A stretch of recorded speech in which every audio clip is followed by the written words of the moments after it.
Di episode kali ini kita akan ngomongin tentang uang. Dari mana uang berasal dan siapa yang menciptakan uang kertas. Ini merupakan sebuah konspirasi yang menurut gua paling tidak bisa dibantah oleh siapapun. Karena ini merupakan konspirasi yang paling nyata. Justru orang yang mengatakan bahwa ini adalah teori konspirasi, orang itulah yang sudah jelas-jelas tertipu oleh elit global. Zaman dulu kalau kita transaksi nih, ini zaman dulu, tarik ke belakang zaman dulu banget, itu pakai barter. Kenapa? Ya karena nggak ada uang.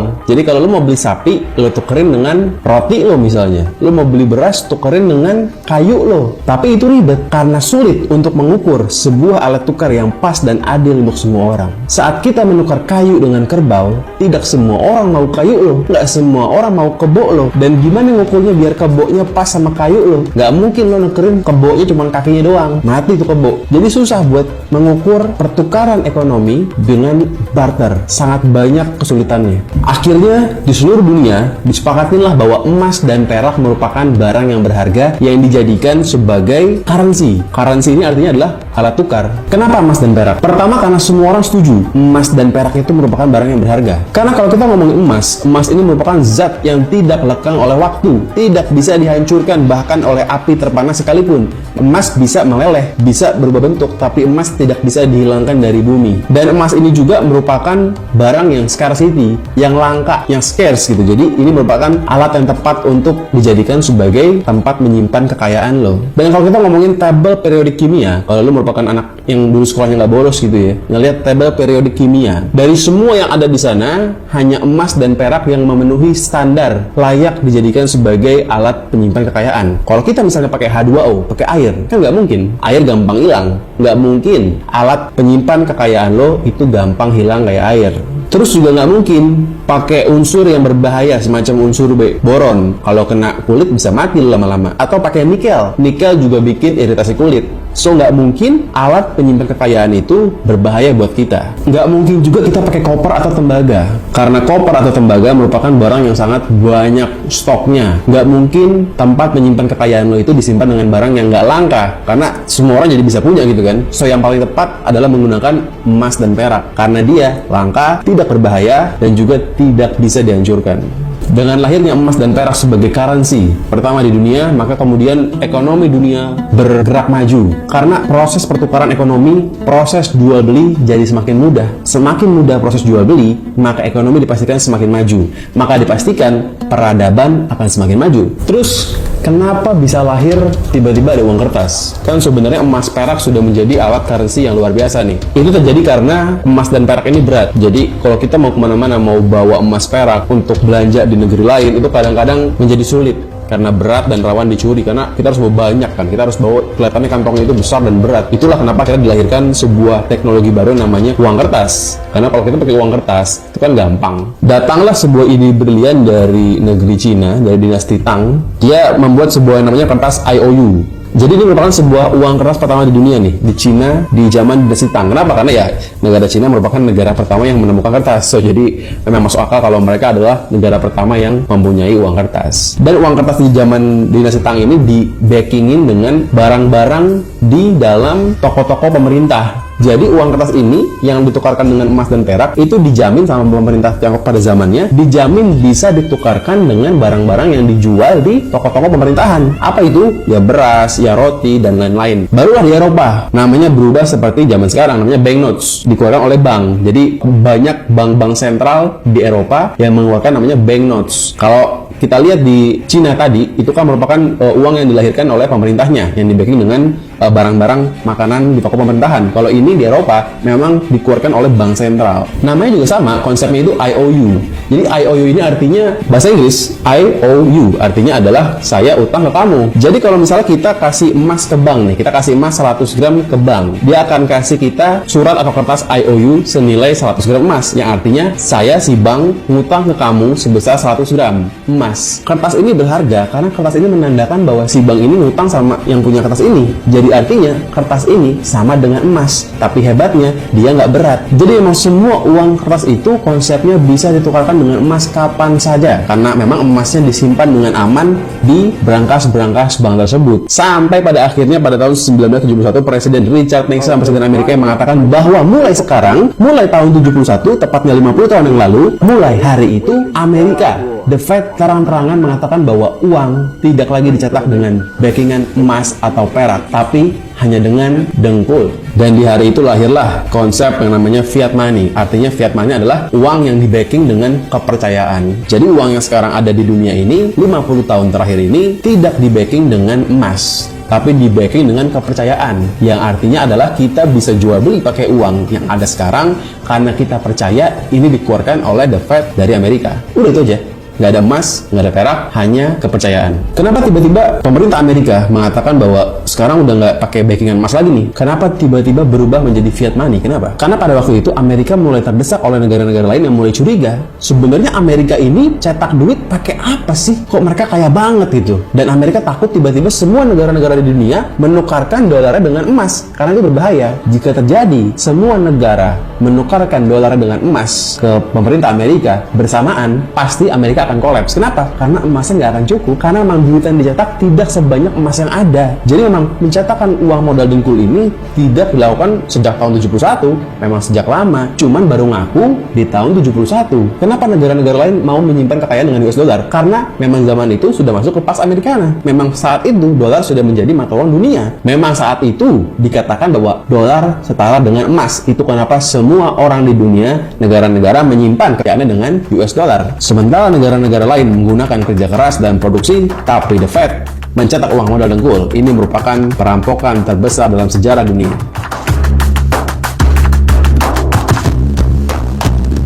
Dan setelah tahun 71, setelah memang Nixon mengakui bahwa sekarang kita uangnya fiat money, ya akhirnya dilakukanlah printing besar-besaran, printing money. Terutama kalau kondisi-kondisi spesial macam lagi pandemi. Ya kemarin mereka cetak uang banyak banget. Dalam 2 tahun, tahun 2020 dan tahun 2021, mereka cetak uang sebanyak 40% peredaran uang sekarang. Artinya, peredaran uang di zaman sekarang 40%-nya dicetak 2 tahun yang lalu, di periode 2020 dan 2021 dengan alasan pandemi untuk stimulus. The Fed mulai cetak uang dari tahun 1913, artinya sudah lebih dari 100 tahun, tapi 40% suplai uang yang mereka cetak dicetak hanya dalam kurun 2 tahun di tahun 20 dan tahun 2021. Bayangkan, lagi-lagi alasannya pandemi. Ya tentu ini masalah. Kenapa? Karena semakin banyak uang dicetak, semakin banyak uang di peredaran, otomatis semakin tinggi demand. Kenapa? Karena orang pegang uang. Entah siapa yang pegang, tapi ada banyak uang di peredaran, artinya demand, permintaan untuk membeli barang akan naik. Itu teori ekonominya, basicnya.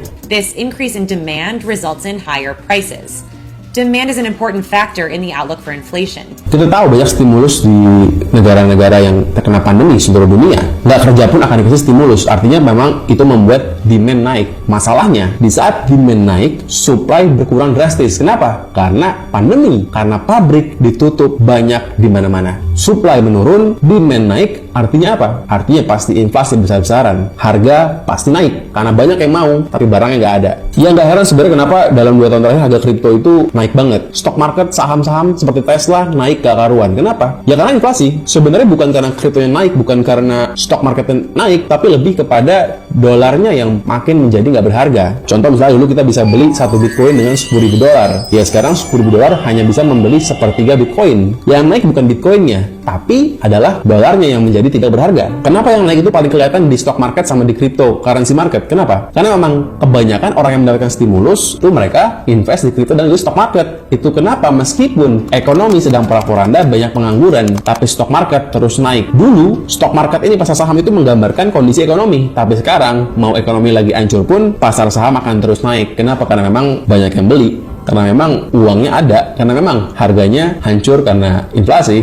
Dan kalau ngomongin yang lebih dekat dengan kita ya, kita ngomongin motor. Vario dulu harganya itu ya di bawah 20 juta, tapi sekarang gue nggak tahu berapa, mungkin udah 25 juta sekarang Vario. Ngomongin mobil juga begitu. Memang setiap tahun pasti ada harga naik gitu kan. Kalau jual beli mobil, jual beli apapun lah, handphone dan lain-lain, tapi tidak secepat kenaikan 2 tahun terakhir ini. Jadi kalau kita misalnya ngomongin pandemi, kenapa ada pandemi? Menurut gue ya pandemi memang beneran ada. Gue bukan orang yang bilang pandemi nggak ada, bukan. Tapi pandemi ini apakah ada karena terjadi karena alam? Gua rasa enggak. Gua rasa ini bukan terjadi karena ada amang-amang makan kelelawar di Wuhan. Mungkin ini terjadi di laboratorium. Oh, sampai sekarang tidak bisa dibuktikan kan bahwa pandemi ini berasal dari Wuhan karena ada amang-amang makan kelelawar. Walaupun ada, itu merupakan bukti yang dipaksakan. Tapi ya benar ada pandeminya, gua nggak bilang nggak ada gitu. Kalau memang pandemi ini itu merupakan settingan, artinya memang ada tujuan di balik ini, yang salah satunya adalah memang untuk menghancurkan supply barang di dunia. Excuse, alasan untuk printing money gila-gilaan, yang artinya memang tujuannya adalah untuk membuat inflasi besar-besaran. Sebenarnya mungkin harusnya pandemi ini terjadi dibarengin dengan krisis 2008-2009, tapi tidak berhasil, yang akhirnya terjadi di tahun 2020. Sebenarnya kalau yang printing money ini merupakan negara Zimbabwe atau Venezuela atau negara Timur Timur, kita nggak peduli. Kenapa? Karena saat mereka printing money gila-gilaan, yang hancur adalah negara mereka. Tapi ini bukan Zimbabwe, bukan Venezuela, ini Amerika Serikat. Ini negara yang mata uangnya digunakan sebagai cadangan devisa di seluruh dunia. Ini masalahnya. Jika Zimbabwe hancur, maka Zimbabwe hancur sendiri. Jika Amerika hancur, maka seluruh dunia akan ikut terseret ke dalamnya. Karena ini memang sedang zaman Pax Americana. Kita mengikuti semua instrumen mereka, termasuk instrumen uang. Dolar merupakan mata uang dunia yang kita pakai. Meskipun lo nggak pernah beli bakso, beli ketoprak pakai dolar, tapi secara tidak langsung kita menggunakan dolar untuk impor. Misalnya kita beli dengan dolar, meskipun kita bayar pakai rupiah, tapi kan kita membelinya menggunakan harga rate dolar. Jadi sebenarnya meskipun lo nggak pernah pegang uang dolar, tetap aja kita pun pakai dolar. Sistem ekonomi ini simpelnya memang didesain untuk menciptakan namanya inflasi. Bahkan memang sebenarnya inflasi itu ditargetkan oleh The Fed setiap tahunnya, dijaga, harus ada, karena inflasi artinya pertumbuhan ekonomi. Justru yang bahaya adalah deflasi. Dan sistem ekonomi inilah yang membuat makin lama barang makin gak kebeli. Karena dia bisa bilang bahwa target mereka 2% per tahun misalnya. Tapi itu kan yang mereka bilang. Kita nggak tahu di lapangan terjadi seperti apa. Dan terutama di era-era yang nggak jelas kayak sekarang, inflasi dengan target yang kecil itu sangat tidak mungkin terjadi karena pasti akan lewat dari targetnya. Inflasi itu merampok kita tanpa kita sadari. Jadi kayak dirampok tapi nggak pernah tahu kok kita dirampok. Sebenarnya itu yang terjadi kenapa banyak orang bilang, orang zaman dulu ya, enak zamannya Pak Harto. Sebenarnya jadi karena memang di zaman Pak Harto inflasi belum gila-gilaan. Kenapa? Karena di zaman Pak Harto dari tahun 60-an 70-an itu kan sebenarnya baru awal-awal Richard Nixon bilang bahwa fiat money ini lahir. Begitu fiat money lahir tahun 70, dampak inflasinya dirasakan 10 tahun kemudian. Jadi sebenarnya inflasi besar itu baru dirasakan tahun 80 ke 90-an. Yang mana itu merupakan hanya setengah zamannya Pak Harto. Naiknya gaji, naiknya standar gaji di seluruh dunia tidak diimbangin dengan naiknya inflasi. Naik inflasi terlalu cepat, yaitu membuat akhirnya makin lama orang makin tidak sejahtera. Tapi ini semua didesain dengan sangat rapi sampai kita nggak pernah berasa dampaknya sama sekali. Ya akhirnya kita akan selalu memaklumi bahwa memang inilah sistem ekonominya, memang inilah jalannya, memang inilah alur kehidupannya. Ya kita harus bisa bersyukur. Itulah yang terjadi. Bahas sedikit soal The Fed ya. The Fed ini, The Federal Reserve, merupakan sebuah bank swasta yang ada di Amerika yang bertugas sebagai pihak tunggal yang bisa mencetak uang dolar. Anehnya adalah ini merupakan bank swasta. Harusnya kan bank sentral itu yang mencetak uang, apalagi ini uang yang merupakan uang paling berharga di dunia gitu ya, US dollar, currency terbaik dunia saat ini, dicetak oleh bank swasta yang punya pemegang saham, yang punya profit.